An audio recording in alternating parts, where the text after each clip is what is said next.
Guys, yun lang nahuli namin doon sa spot na tinignan namin. Discover namin isang laruan at tatlong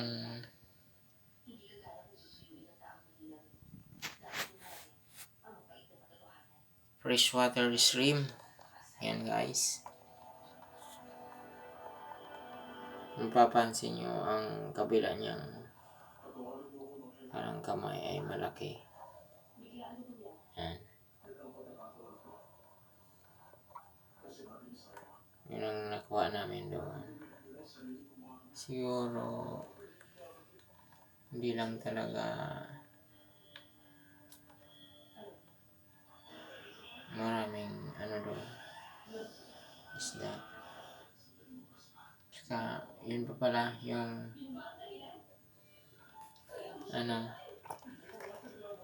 ito, laruan sa amin to.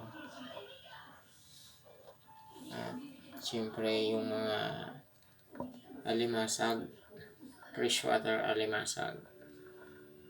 Ayan guys, apat sila, buhay na buhay.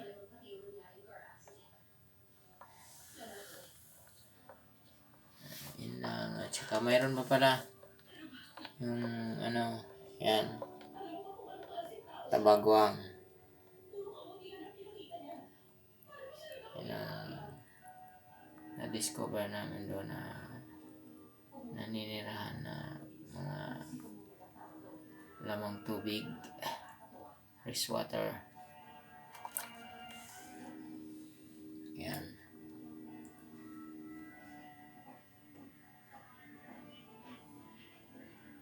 Ang laruan pala guys may sugat kasi inano yan ng kasamaan ko para mahuli. Kasi kung hindi naman susugatan, hindi naman mahuli. Wala kami kasi narang panghuli. Yan. Freshwater alimasag.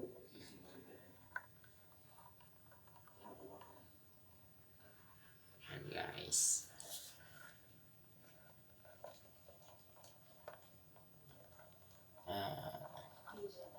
Hindi naman sila lumalaki ng kasing laki ng alimango yung sa dagat. Yung sa freshwater talaga, ganyan na sila kalalaki. Yan ang pinakamalaki na nila. Yan ang pagkakaiba nila sa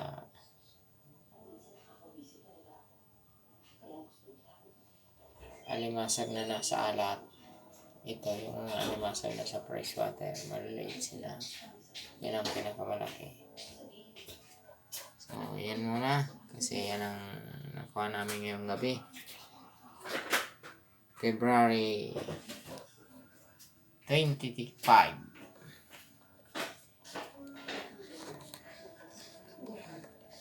Sa mga gustong makapanood ng iba't ibang uri ng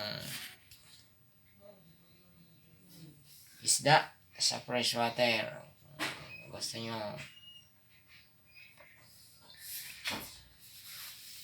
kilala pa ang iba, huwag kalimutan mag-subscribe at siyempre pakipindot na rin ang notification bell para updated kayo sa mga new videos namin na i-upload. Yan guys, freshwater shrimp. Baka next time hanap kami ng ibang place na freshwater. Baka makakuha kami kasi hindi lang yan ang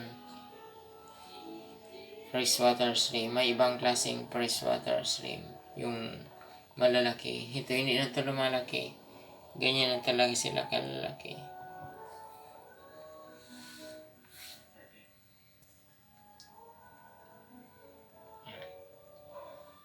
Ito hindi na rin yan lumalaki. Thanks for watching.